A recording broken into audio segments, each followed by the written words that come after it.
Uncle, کیا میں جان سکتا ہوں کہ یہ آپ کو ملی کہاں سے؟ لارا سے میری ملاقات ایک کشتی پر ہوئی، انکل نے بتایا۔ وہ کشتی سسلی سے آ رہی تھی۔ وہ کوئی چھوٹی موٹی بوٹ نہیں بلکہ ایک بحری جہاز تھا۔ اور کے بعد انکل نے بات ادھوری چھوڑ دی کیونکہ لارا بھی ٹیرس پر آ گئی اور انکل اس کی طرف متوجہ ہو گئے۔ کہ لارا کی طبیعت کیسی ہے؟ انکل نے لارا سے استفسار کیا۔ میں نے انہیں درد کش انجیکشن دے دیا ہے، لارا نے سپاٹ لہجے میں جواب دیا۔ اب وہ آرام کر رہی ہیں۔ وہ آدھے گھنٹے تک یوں ہی چپ چاپ لیٹی رہیں گی، اس کے بعد گہری نیند میں چلی جائیں گی۔ I am so sorry Charlie. Uncle اٹھ کر کھڑے ہو گئے۔ میں اب جا کر تمہاری آنٹی کے پاس بیٹھوں گا، یہ روٹین کا کام ہے، تم سے کل دن میں گپ شپ ہوگی۔ Any how, welcome home. اپنی بات مکمل کرنے کے بعد وہ ٹیرس سے چلے گئے۔ لارا نے مجھ سے کہا، اگر تمہیں کوئی اعتراض نہ ہو تو میں تھوڑی دیر یہاں بیٹھ جاؤں۔ اس پر اعتراض والی کوئی بات نہیں، لہٰذا میں نے بڑی رساں سے جواب دیا، ضرور، کیوں نہیں۔ وہ اسی کرسی پر براجمان ہو گئی جہاں سے انکل سول اٹھ کر گئے تھے۔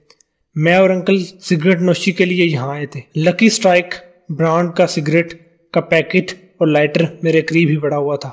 میں نے معتدل انداز میں پیشکش کی۔ سگریٹ پیو گی؟ اس نے میری پیشکش کو فوراً قبول کر لیا۔ میں نے پیکٹ میں سے ایک سگریٹ نکال کر لارا کو دیا۔ اس نے شکریہ کے ساتھ میرے ہاتھ سے سگریٹ لے کر اپنے گلاب ہونٹوں میں دبا لیا۔ میں نے لائٹر سے اس کا سگریٹ سلگا دیا۔ میں اس کی ضرورت محسوس کر رہی تھی۔ وہ ایک طویل کش لینے کے بعد دھوئیں کو اپنے پھیپھڑوں میں جذب کرتے ہوئے بولی، اگین تھینک یو۔ میں نے سرسری انداز سے کہا، نو ایشو۔ وہ چند لمحات تک گہری نظروں سے میری آنکھوں میں دیکھتی رہی، پھر عجیب سے لہجے میں مستفسر ہوئی، کہیں تم ایسا تو نہیں سمجھ رہے کہ میں ایک بے بس، بے گھر، بے سہارا، مفلوق الحال عورت ہوں جو ایک بوڑھے دولت مند شخص کے ہاتھ اتفاقاً لگ گئی ہے اور وہ بوڑھا اس عورت کو اٹھا کر اپنے گھر لے آیا ہے اپنی کسی ضرورت کے لیے؟ مجھے یوں محسوس ہوا کہ لارا نے میری سوچ کو پڑھ لیا ہے۔ وہ غلط نہیں کہہ رہی تھی، مگر میں نے پھر بھی اس کے سوال کا جواب دینا ضروری نہ سمجھا اور اس نے اسٹار بھی نہیں کیا۔ وہ اپنی نیلی آنکھوں سے مجھے ایسے دیکھ رہی تھی جیسے میرے دماغ کا ایکس رے کر رہی ہو۔ میں خاموش بیٹھا اس کے بولنے کا انتظار کر رہا تھا۔ وہ میرے پلاسٹر چڑھے بازو کی جانب اشارہ کرتے ہوئے مستفسر ہوئی، کیا کمپاؤنڈ فریکچر ہے؟ نہیں، میں نے نفی میں گردن ہلاتے ہوئے جواب دیا۔ پھر تو چھوٹے موٹے زخم ہوں گے اور ہڈیوں کے کریکس۔ وہ بے پرواہی سے کندھے اچکاتے ہوئے بولی، جلد ٹھیک ہو جاؤ گے۔ کیا تم نے اس سے پہلے کسی فوجی کو جنگ میں ملنے والے زخم دیکھے ہیں؟ میں نے اس کے چہرے پر نگاہ گاڑ کر پوچھا۔ کئی بار، وہ سادگی سے بولی۔ میرا اندرونی تجسس اسے کریدنے پر مجبور کر رہا تھا۔ میں نے پوچھا، کہاں دیکھے ہیں؟ وہ ہچکچائی اور ایک لمحے کے تذبذب کے بعد جواب دیا، ٹریپ لنکا میں۔ اوہ، ٹریپ لنکا؟ میں نے چونک کر اس کی طرف دیکھا۔ وہ تو ڈیتھ کیمپ ہے۔ تم وہاں کیا کر رہی تھی؟ اس نے مختصر جواب دیا، اپنا کام، نرسنگ۔ جرمنز کے لیے؟ میں نے چپتے ہوئے لہجے میں پوچھا۔ نہیں، وہ بڑے اعتماد سے بولی، دراصل میں اپنے شوہر کے ساتھ تھی اور میرا 2 سال کا بیٹا ہانسی بھی۔ ہمیں ورسا میں گرفتار کیا گیا دوسرے 41 افراد کے ساتھ۔ ایک فوری خیال کے تحت میں نے سوال کیا، کیا تم یہودی ہو؟ ہم کمیونسٹ ہیں، اس نے جواب دیا، مگر گرفتار کرنے والوں نے ہماری بات کا یقین نہیں کیا۔ انہیں شک تھا کہ ہم اپنی شناخت چھپانے کی کوشش کر رہے ہیں۔ خیر، اس سے کوئی فرق پڑنے والا نہیں تھا کیونکہ ہمارے نام ان کی لسٹ میں تھے۔ تھوڑی دیر کے لیے رک کر اس نے ایک گہرا کش لگایا اور دھوئیں کو کسی ناپسندیدہ شے کی مانند فضا میں پھینکنے کے بعد کڑوے لہجے میں بتانے لگی، ہمیں بھیڑ بکریوں کی مانند بڑے بڑے لکڑی کے ڈبوں میں بند کر کے اس ڈیتھ کیمپ میں پہنچا دیا گیا۔ کیمپ کے اندر ہمیں ایک قطار میں کھڑے کر کے کپڑے اتارنے کا حکم دیا گیا۔ مسلح گارڈ نے ہمیں اپنے نشانے پر لے رکھا تھا۔ جس بھی قیدی نے برہنہ ہونے سے انکار کیا یا کپڑے اتارنے میں ذرا سی بھی ہچکچاہٹ کا مظاہرہ کیا، اسے موقع پر ہی شوٹ کر دیا۔ کپڑے اتروانے کا یہ مقصد تھا کہ وہ لوگ قیدیوں کے بدن کو دیکھ کر یہ اندازہ قائم کر سکے کہ ان میں سے کون مضبوط اور سخت جان ہے جسے محنت اور کڑی مشقت کے کام میں لگایا جا سکے۔ میرا شوہر ریاضی کا پروفیسر تھا، نہایت ہی دبلا اور کمزور جسم کا مالک، چنانچہ دیگر درجن بھر افراد کے ساتھ اسے بھی شوٹ کر دیا گیا۔ اس نے ہونٹ بھینچ کر لمحاتی توقف کیا، پھر اپنے بیان کو آگے بڑھانے سے پہلے مجھ سے کہا، مجھے ایک اور سگریٹ چاہیے۔ میں نے چپ چاپ اس کی فرمائش پوری کر دی اور اس کے بولنے کا انتظار کرنے لگا۔ اس نے لگاتار 3 کش لگائے، پھر تلخ لہجے میں بتانے لگی، میرا شوہر اور وہ تمام قیدی جو پہلے ہی دن موت کے گھاٹ اتار دیے گئے وہ میری نظر میں خوش قسمت انسان تھے، کیونکہ زندہ بچ جانے والوں کی زندگی نمونہ جہنم بنا دی گئی تھی۔ جان توڑ مشقت، وحشیانہ پٹائی، فاقہ کشی اور غیر انسانی سلوک سے گزرتے ہوئے وہ ہر صبح اور ہر شام بڑی شدت سے موت کی آرزو کرتے تھے، سوائے تمہارے۔ وہ ذرا دیر کے لیے تھمی تو میں نے طنزیہ انداز میں کہا، تمہیں زندہ اور سلامت چھوڑ دیا گیا تھا نا؟ اس نے شاکی نظروں سے مجھے دیکھا اور میری غلط فہمی کو رفع کرنے کی کوشش کرتے ہوئے بولی، میں ایک تجربہ کار نرس ہوں۔ خود کو سپرمین سمجھنے والے نازیوں کو زکام کے مرض نے بری طرح گھیر رکھا تھا، لہٰذا مجھے کیمپ کے کلینک میں رکھ دیا گیا۔ میں بیماروں کا علاج کرنے لگی اور تمہارا ننھا بیٹا ہانسی، میں نے سوالیہ نظروں سے اس کی طرف دیکھا۔ کیمپ کے سٹاف نے ہانسی کو مجھ سے چھین لیا تھا، اس نے بتایا۔ پہلے میں یہی سمجھی کہ اتنا چھوٹا بچہ ان کے کسی کام کا نہیں ہے، اس لیے انہوں نے ہانسی کو بھی قتل کر دیا ہوگا کہ ہانسی زندہ تھا۔ وہ در حقیقت لیبنس بون کی نظر ہو گیا۔ لیبنس؟ میں نے حیرت بھرے لہجے میں دہرایا۔ میں سمجھا نہیں، یہ لیبنس بون کیا چیز ہے؟ تم امریکی ہو، وہ گہری سانس لیتے ہوئے بولی۔ کئی سال سے اس جنگ میں ہونے کے باوجود بھی اپنے دشمنوں کے بارے میں زیادہ نہیں جانتے ہو۔ تمہیں ان کی قابلیت اور نت نئے منصوبوں کی مطلق خبر نہیں۔ تم ٹھیک کہتی ہو، نازیوں کی سوچ اور ان کے ہتھ کنڈوں کا مکمل علم حاصل کرنا کوئی آسان کام نہیں ہے، میں نے صاف گوئی کا مظاہرہ کرتے ہوئے کہا۔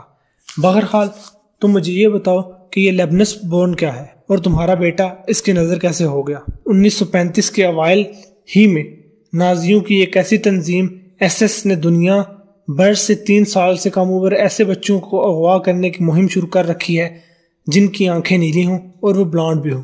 ان چرائے ہوئے ننھے بچوں کو یا تو SS سے تعلق رکھنے والے بے اولاد والدین کو سونپ دیا جاتا ہے یا پھر انہیں بورڈنگ اسکولز میں بھیج دیا جاتا ہے۔ مقصد ایک ہی ہے کہ وہ بچے ایک نازی کی حیثیت سے پلے بڑھیں تاکہ نازیوں کی تعداد میں اضافہ ہوتا جائے۔ یہ چرائے ہوئے بچے اگرچہ نازی نسل سے نہیں ہوتے، مگر یہ بات کسی کو معلوم نہیں ہوتی، لہٰذا دوسرے لوگ ان بچوں کو نیلی آنکھوں اور بلانڈ بالوں کے سبب انہیں نازی ہی سمجھتے ہیں۔ ٹھہرو، میں تمہیں ایک فوٹو دکھاتی ہوں۔ لارا نے لمحاتی توقف کے بعد اپنے لباس کی جیب میں سے ایک فوٹو برآمد کی اور میری جانب بڑھاتے ہوئے بولی، اسے دیکھو ذرا۔ مذکورہ تصویر کے رنگ اڑنا شروع ہو گئے تھے۔ میں نے دیکھا اس تصویر میں ایک نازی افسر اپنی بیوی اور 3 سالہ بچے کے ساتھ موجود تھا۔ بچے نے بلیک یونیفارم پہن رکھی تھی اور اس کا ایک ہاتھ سلوٹ کرنے کے انداز میں اٹھا ہوا تھا، جیسا کہ ہیل ہٹلر والے سلوٹ میں کیا جاتا ہے۔ میں نے سوالیہ نظروں سے لارا کی جانب دیکھا۔ یہ میرا بیٹا ہانسی ہے، وہ انکشاف انگیز لہجے میں بولی۔ شاید ہانسی کی 3ری سالگرہ کے موقع پر یہ تصویر بنائی گئی تھی۔ ہانسی کے ساتھ یہ کون لوگ ہیں؟ میں نے سرسراتی ہوئی آواز میں دریافت کیا۔ اس کی نازی فیملی، لارا نے دل گرفتہ لہجے میں جواب دیا۔ یونیفارم میں دکھائی دینے والا یہ شخص ہانسی کا نیا باپ ہے۔ اس کا نام ڈاکٹر کرنل کرٹ ویبر ہے۔ یہ ٹریب بلنکا میڈیکل سینٹر کا ہیڈ ہوا کرتا تھا، جس کے ماتحت ایک نرس رونا بھی کام کیا کرتی تھی۔ اس نے بات ادھوری چھوڑ کر ایسی نظر سے مجھے دیکھا جیسے مجھ سے توقع کر رہی ہو کہ میں رونا کے بارے میں کوئی سوال کروں گا۔ رونا اسکیبا یعنی لارا؟ ہاں بالکل، وہ سر کو اسباتی جنبش دیتے ہوئے بولی۔ اس ڈیتھ کیمپ کے کلینک میں میری ڈیوٹی ہوا کرتی تھی اور وہاں کے میڈیکل ریکارڈ تک مجھے رسائی حاصل تھی۔ میں نے نہایت ہی ہوشیاری اور صفائی کے ساتھ اپنا ریکارڈ بدل ڈالا، یعنی میں نے خود کو رونا اسکیبا ظاہر کرتے ہوئے ریکارڈ میں یہ نوٹ درج کیا، ایک کمیونسٹ باغی عورت رونا اسکیبا کو اس کے پروفیسر شوہر کے ساتھ موت کے گھاٹ اتار دیا گیا۔ اوہ، میں نے تعریفی نظر سے لارا کی جانب دیکھا۔ تمہاری چال کمال کی تھی، تم نے بڑی چالاکی سے خود کو نازیوں کی عقابی نظروں سے محفوظ کر لیا، ایک نئے روپ میں، لارا کی حیثیت سے۔ ہاں، میں نے ایک نرس کے طور پر اس کلینک میں کم و بیش 2 سال کام کیا، اس نے کہا۔ ڈیتھ کیمپ والے میڈیکل سینٹر کے ریکارڈ میں یہی لکھا ہوا ہے۔ اور یہ 2 سال تم نے قیدیوں کے علاج معالجے میں گزارے ہیں؟ میں نے تصدیق طلب نگاہوں سے اس کی طرف دیکھا۔ نہیں، وہ بولی، صرف اسٹاف اور سیکورٹی گارڈ کا علاج۔ بیمار قیدیوں کو مرنے کے لیے چھوڑ دیا جاتا؟ کیا؟ مجھے حیرت کا ایک جھٹکا لگا۔ ہاں، تم نے صحیح سنا، وہ بررائی ہوئی آواز میں بولی۔ ان کی نظروں میں جنگی قیدی صرف مصائب اٹھانے اور مرنے کے لیے ہی ہوتے ہیں۔ وہ انہیں دوزخ کا ایندھن کہہ کر پکارتے تھے۔ یہ تو درندگی اور سفاکے کی انتہا ہے لارا۔ یہ نازی خود کو آرین کہتے ہیں، اپنا ناتا یونانی دیوتا آرین سے جوڑتے ہیں، سنہری بالوں اور نیلی آنکھوں والی دنیا کی عظیم قوم۔ اور تم نے بتایا ہے کہ یہ مکار لوگ کس طرح لیبنس بون کے ذریعے اپنی تعداد کو بڑھاتے جا رہے ہیں، مگر میں سانس ہموار کرنے کی غرض سے رکا، پھر لارا کی نیلی آنکھوں میں جانگتے ہوئے سوال کیا، ٹریبلنکا والا ڈیتھ کیمپ یہاں سے سینکڑوں نہیں ہزاروں میل کے فاصلے پر ہے، تم وہاں سے نیو جرسی کیسے پہنچی ہو؟ اگست کی ابتدا کے ساتھ ہی کیمپ میں بغاوت پھوٹ پڑی، وہ وضاحت کرتے ہوئے بولی۔ عزت و نفس مجروح ہونے پر قیدی مرنے اور مارنے پر تل گئے۔ اسٹاف کے لوگ اور گارڈز ان نہتے اور بے بس قیدیوں کے ساتھ جانوروں سے بھی بدتر سلوک کر رہے تھے، لہٰذا انہوں نے اپنے زبردستی کے آقاؤں پر حملہ کر دیا۔ یہ قیدیوں کی کسی منصوبہ بندی کا نتیجہ نہیں تھا۔ جواب میں گارڈز کی مشین گنوں کے دہانے ان مشتعل اور باغی قیدیوں پر گولیاں برسانے لگے۔ لاتعداد قیدی لقمہ اجل بنے اور بعض فرار ہونے میں بھی کامیاب ہو گئے، جن میں کرٹ ویبر کی فیملی اور میں بھی شامل تھے، مگر میرے اس پراسرار فرار کی کرنل کرٹ ویبر کو بھی مطلق خبر نہیں۔ تمہارا فرار تو سمجھ میں آنے والی بات ہے۔ میں نے لارا کے چہرے کے تاثرات کا جائزہ لیتے ہوئے ایک اہم سوال اٹھایا، مگر کرنل تو اس میڈیکل سینٹر کا ہیڈ تھا، یہ بات تو تم نے ہی مجھے بتائی ہے۔ کرنل کو اپنے فیملی سمیت فرار ہونے کی ضرورت کیوں پیش آئی؟ ڈاکٹر کرنل کرٹ ویبر، وہ ایک ایک لفظ پر دباؤ ڈالتے ہوئے بتانے لگی، یہ شخص تمہارے خیالات سے کہیں زیادہ ہوشیار اور موقع پرست ہے۔ اس نے واضح طور پر یہ محسوس کر لیا تھا کہ روسی فوج مشرقی یورپ کو دھیرے دھیرے فتح کرتے ہوئے مغربی یورپ کی جانب بڑھ رہی ہے، وہ ان کے سامنے زیادہ عرصے تک ڈٹا نہیں رہ سکتا۔ اس کی سلامتی اسی میں تھی کہ وہ اپنی فیملی کو لے کر کسی محفوظ خطہ الارض پر منتقل ہو جائے۔ کرنل کی بیوی ایک امیر خاندان سے تعلق رکھتی تھی، اس کے پاس پیسے کی کمی نہیں تھی، پھر ایک چھوٹے بچے کے ساتھ سفر کرنا بھی قدرے آسان تھا۔ قدرے آسان؟ میں نے اس کی بات پوری ہونے سے پہلے ہی پوچھ لیا، وہ کیسے؟ میں نے بتایا ہے نا کہ کرنل کے پاس دولت کی کمی نہیں تھی، وہ بیزاری سے بولی۔ دنیا میں ہر طرف افراتفری مچی ہوئی تھی اور ایجنٹس اپنی کمائی کے لیے بڑے مستعد ہو چکے تھے۔ وہ لوگ منہ مانگے دام لے کر کسی بھی شخص کو ایک ملک سے دوسرے ملک پہنچا دیا کرتے، خصوصاً وہ فیملیز جن کے ساتھ چھوٹے بچے ہوں۔ ان کی خصوصی توجہ کا مرکز ہوتی تھی، کیونکہ ان کی طرف سے کسی گڑبڑ یا کسی سازش کا اندیشہ نہیں ہوتا تھا۔ ایجنٹس کا یہ دندہ سراسر غیر قانونی ہے، اس لیے وہ ہاتھ پیر بچا کر احتیاط سے کام کرتے ہیں۔ ٹھیک ہے، میں نے ایک اور سوال پوچھا، تمہیں کرنل ویبر کے پروگرام کی کیسی خبر ہوئی؟ جب مجھے پتا چلا کہ ہانسی اس کے پاس ہے، میں نے نہایت ہی احتیاط کے ساتھ اس کی جاسوسی شروع کر دی، وہ وضاحت کرتے ہوئے بولی۔ میں ڈیتھ کیمپ والے میڈیکل سینٹر میں ایک نرس کے طور پر کام کر رہی تھی اور ریکارڈ کیپر کا چارج بھی میرے پاس تھا۔ میں نے 2 سال میں کرنل ویبر کا اعتماد حاصل کر لیا تھا، اس لیے اس کے بعد ایسے معاملات تک میری رسائی تھی جو وہ دوسروں سے چھپا کر کرتا تھا۔ میرے خیال میں تمہیں تمہارے سوال کا جواب مل گیا ہوگا۔ میں نے اس بات میں سر ہلانے پر اتفاق کیا۔ ٹریبلنکا میں ہانسی ایک ایس فیملی کی تحویل میں موجود تھا، اس لیے میں اپنے بیٹے کی طرف سے زیادہ فکر مند نہیں تھی۔ وہ اپنی کہانی کو آگے بڑھاتے ہوئے بتانے لگی، مگر پورا اٹلی اب ٹوٹ پھوٹ کا شکار تھا، وہاں پر کوئی محفوظ نہیں تھا۔ میں ریکارڈ کیپر ہونے کے ناطے اس کیمپ کے چور راستوں اور گارڈز کی کمزوریوں سے بخوبی آگاہ تھی۔ میں نے وہاں سے نکلنے کے لیے اپنی نرسنگ اسکل کا بھی استعمال کیا۔ میں اپنے بیٹے کو اپنی نگاہوں سے اوجھل نہیں ہونے دینا چاہتی تھی۔ میں نے اپنے حلیے میں بعض ایسی تبدیلیاں کی کہ اگر کرنل کا مجھ سے سامنا بھی ہو جاتا تو بھی وہ مجھے پہچان نہیں سکتا تھا۔ میں نے ٹریبلنکا سے روم تک اس کا پیچھا کیا، پھر یہ تعاقب مجھے سسلی لے آیا۔ سسلی ہی کیوں؟ میں پوچھے بغیر نہ رہ سکا۔ کرنل ویبر ملک چھوڑ کر کہیں دور چلے جانا چاہتا تھا۔ اس کی بیوی اٹالین ہے، مگر اٹلی کا کوئی بھی حصہ ان کے لیے محفوظ نہیں تھا۔ اس نے جواب دیا، صرف ایک یہی پورٹ کھلی ہوئی تھی۔ اگرچہ امریکہ نے اس جزیرے کو فتح کر لیا تھا، مگر اٹالین مافیا اب بھی پورٹ کو کنٹرول کر رہی تھی۔ ان کے ایجنٹس بھاری معاوضے کے عوض کسی بھی انسان کو کہیں بھی پہنچانے کا بندوبست کر دیتے تھے۔ وہ کسی بھی مسافر سے کوئی سوال نہیں کرتے تھے، انہیں صرف پیسوں سے مطلب ہوتا ہے۔ وہ تھوڑی دیر کے لیے رکی اور پھر ایک گہری سانس چھوڑنے کے بعد بولی، کرنل کرٹ ویبر کے منصوبے کی تکمیل کے لیے یہ ایک آئیڈیل پورٹ تھی، یہاں پر اس کا کام آسانی سے بن گیا۔ مانا کہ مافیا ایجنٹس اپنے کام سے کام rکھتے ہیں، وہ کسٹمر سے زیادہ سوال جواب نہیں کرتے، میں نے کوریدنے والے انداز میں کہا۔ لیکن تم نے یہ کیسے معلومات حاصل کی کہ کرنل ویبر اس پورٹ سے کہاں جانے کا ارادہ رکھتا ہے؟ ظاہر ہے مافیا والوں نے تو تمہیں بتایا ہی نہیں ہوگا۔ میں نے سسلی پورٹ پر چند سیلرز کو آپس میں باتیں کرتے سن لیا تھا، اس نے وضاحت کی۔ ان میں سے ایک دوسرے کو بتا رہا تھا کہ آج صبح روانہ ہونے والے اسٹیمر پر ایک فیملی بھی سوار ہوئی ہے جن کے ساتھ 4 سال کا ایک بچہ بھی تھا۔ وہ لوگ جرمن نظر آتے تھے۔ میرے لیے بس اتنا اشارہ کافی تھا۔ میں اس پورٹ کے کرتا درتا کے پاس پہنچی اور رشوت دے کر اس سے اپنی مرضی کی معلومات اگلوا لی۔ جس جرمن فیملی کے حوالے سے وہ سیلر بات کر رہے تھے وہ ڈاکٹر کرنل کرٹ ویبر اور اس کی بیوی ہی تھے۔ ان کے ساتھ میرا 4 سالہ بیٹا ہانسی تھا۔ میں نے اس بندے سے معلوم کر لیا کہ وہ لوگ سسلی سے پورٹ گریسی گئے ہیں۔ میں ان کی منزل کا پتہ چلا چکی تھی، لہٰذا میں نے اس بندے کی مدد سے ایک ایسی فیری میں اپنے لیے جگہ حاصل کر لی جو پورٹ گریسی اور پورٹ سسلی کے بیچ میں ملٹری سپلائر کا کام کرتی تھی۔ امریکہ نے اٹلی، سسلی اور ارد گرد کے علاقوں میں اپنے پنجے گاڑ لیے تھے۔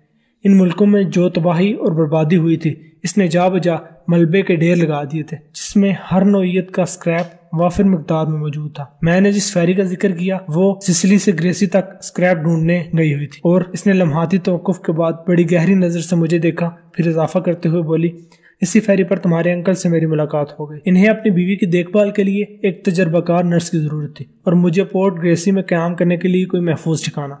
اس طرح میں یہاں پہنچ گئی۔ میں جانتی ہوں کہ اس گھر میں زیادہ عرصے تک قیام نہیں کر سکوں گی، مگر اس نے اپنے دونوں ہاتھوں کی انگلیوں کو ایک دوسرے میں پھنسا کر اندرونی اضطراب پر قابو پانے کی کوشش کی، اور عجیب سے لہجے میں بولی، اس کمینی جنگ نے ہر شے کو مشکل بنا دیا ہے۔ تم پورٹ گریسی تو پہنچ گئی، لیکن تم نے اپنے بچے کا نشان کھو دیا۔ میں نے معتدل انداز میں کہا، ہرگز نہیں۔ وہ ٹھوس لہجے میں بولی، یہاں آمد کے دوسرے ہفتے ہی میں نے کرنل کی اٹالین بیوی کو دیکھا تھا۔ تم اس وقت کسی ڈیتھ کیمپ میں نہیں ہو۔ میں نے اس کی آنکھوں میں دیکھتے ہوئے کہا، یہ امریکہ ہے، اٹلی نہیں۔ تمہیں یہاں کی پولیس کے پاس جا کر اپنے مسئلے سے آگاہ کرنا چاہیے، وہ ضرور تمہاری مدد کریں گے۔ میرا خیال ہے وہ میری مدد نہیں کریں گے، اس نے سپاٹ آواز میں کہا۔ ایسا کیوں کہہ رہی ہو؟ میں نے الجھن زدہ لہجے میں پوچھا۔ میں نے مس ویبر کو کافی فاصلے سے دیکھا تھا، وہ اضطراری لہجے میں بولی۔ وہ ایک مارکیٹ سے نکلی تھی، اور اس کے ساتھ امریکی نیوی کا ایک باوردی سیلر بھی تھا، جس نے اس کا گروسری کا سامان اٹھا رکھا تھا۔ وہ دونوں ہاتھ سے گل مل کر باتیں کر رہے تھے۔ میں سمجھتی ہوں colonel Weber U S navy کی حفاظت میں یہاں آ کر ٹھہرا ہوا ہے، لہٰذا قانون کی مدد لینے کا مطلب ہے آبیل مجھے مار۔ لارا کا انکشاف میرے لیے ناقابل یقین ہونے کے ساتھ ساتھ سنسنی خیز بھی تھا۔ لارا کے مطابق کرنل کرٹ ویبر نازیوں کی خفیہ تنظیم ایس ایس سے تعلق رکھتا تھا۔ یو ایس نیوی ایک نازی کرنل کی اتنی آؤ بھگت کیوں کر رہے تھے؟ انہوں نے کرنل کی فیملی کی حفاظت کے لیے مسلح باوردی سیلر کیوں دے رکھا تھا؟ کیا وہ نازی ڈاکٹر کرنل کسی حوالے سے امریکہ کے لیے بہت زیادہ اہمیت رکھتا تھا؟ مگر کس حوالے سے؟ متعدد سوالات ایک ساتھ میرے ذہن میں اٹھ کھڑے ہوئے۔ میں لارا کی کہانی پوری توجہ سے ضرور سن رہا تھا، لیکن اس کی ذات کے حوالے سے میرے ذہن میں کئی طرح کے تحفظات بہرحال موجود تھے۔ میں آنکھیں بند کر کے اس کی باتوں پر یقین نہیں کر سکتا تھا۔ اس کے بیان میں کھلا تضاد نظر آ رہا تھا۔ وہ غلط بیانی سے کام لے رہی تھی، یا تو اپنے حوالے سے یا پھر کرنل ویبر کے حوالے سے۔ قبل اس کے کہ ہماری یہ گفتگو مزید آگے بڑھتی، انکل سول ٹیرس پر آ گئے۔ لارا چپ چاپ وہاں سے کھسک گئی۔ تمہاری آنٹی سو گئی ہے اور مجھے نیند نہیں آ رہی، انکل میرے سامنے بیٹھے ہوئے بولے۔ شاید یہ تمہاری آمد کی خوشی ہے، آپ لوگ مجھ سے بہت محبت کرتے ہیں۔ میں نے صدق دل سے کہا، میں واقعی بہت خوش قسمت انسان ہوں۔ لارا نے تمہیں اپنی کہانی سنائی ہوگی، وہ گہری سنجیدگی سے بولے۔ بیچاری بڑی دکھی ہے۔ ہاں، اس نے اپنے دکھ مجھ سے شیئر کیے ہیں، میں نے سرسری انداز میں کہا، لیکن اس کی کہانی میں کئی جول ہیں انکل۔ کیسے جول؟ انکل نے پوچھا۔ کرنل ویبر اتنا طویل سمندری سفر کر کے یہاں کیوں آیا ہے؟ میں نے ٹھہرے ہوئے لہجے میں جواب دیا۔ وہ جرمن ہے، اسے پناہ لینے کے لیے اپنا دشمن ملک امریکہ ہی کیوں ملا ہے، اور یہاں اسے نیول پولیس اتنا پروٹوکول کیوں دے رہی ہے؟ کیا آپ لارا کی اس سٹوری پر ایمان لا چکے ہیں؟ میرے سوال کو سنی انسنی کرتے ہوئے اپنی ہی دھن میں بولتے چلے گئے۔ یہ خدا کا کرم ہے کہ تم محاذ سے لوٹ آئے ہو۔ اس وقت یہاں تمہاری اشد ضرورت تھی۔ ایک تم ہی ہو جو مدد کر سکتے ہو، کیونکہ تم ایک سولجر ہو، ایک وار ہیرو۔ مدد؟ میں نے سوالیہ نظر سے انکل کی طرف دیکھا۔ لارا کا یہاں قیام غیر قانونی ہے، اس لیے وہ اپنے بچے کو حاصل کرنے کے لیے پولیس کے پاس نہیں جا سکتی، انکل نے کہا، اور میں اپنے سکریپ یارڈ کے معاملات میں بہت زیادہ مصروف رہتا ہوں۔ لارا کے ایشوز پر ہم بعد میں بات کریں گے، میں نے کہا۔ آپ مجھے سکریپ یارڈ کے بارے میں بتائیں۔ وہ میری آنکھوں میں دیکھتے ہوئے بولے، کیا جاننا چاہتے ہیں؟ لاکروکس کی زبانی مجھے پتہ چلا ہے کہ آپ نے کسی لیوراس نامی بندے سے کسی قسم کا معاہدہ کیا ہے، میں نے کہا۔ اس کے بعد آپ کا بزنس بہت زیادہ بڑھ گیا ہے۔ میرے پاس اور کوئی چوائس نہیں تھی چارلی، انکل نے بتایا۔ اس نامراد جنگ نے تو میرے کاروبار کا بٹھا بٹھا دیا تھا۔ اٹلی اور سسلی کی فتح کے بعد روزگار کی راہیں کھلی ہیں، مگر میں نے صرف اچھے لوگوں سے ہی کاروباری معاہدے کیے ہیں۔ لیو بھروسے کا آدمی ہے، اس کے سسلی کے لوگوں سے بڑے مضبوط تعلقات ہیں۔ اس کی مہربانی سے آج کل میں سسلی پورٹ سے سکریپ اٹھوا کر یہاں گریسی پورٹ پر اپنے سکریپ یارڈ میں پہنچا رہا ہوں۔ لیو کے کوسٹ گارڈ اور نیوی کے بعض سینئر افسر سے بھی گہرے مراسم ہیں، اس لیے کسی قسم کا کوئی خطرہ نہیں ہے۔ اس دنیا میں کوئی کسی کے لیے ہاں کچھ نہیں کرتا انکل، میں نے ان کے چہرے پر نگاہ جما کر کہا۔ اس نیکی کے بدلے لیو کو آپ سے کیا ملتا ہے؟ فیور، انکل نے دھیرے سے کہا۔ میں نے پوچھا، کیسی فیور؟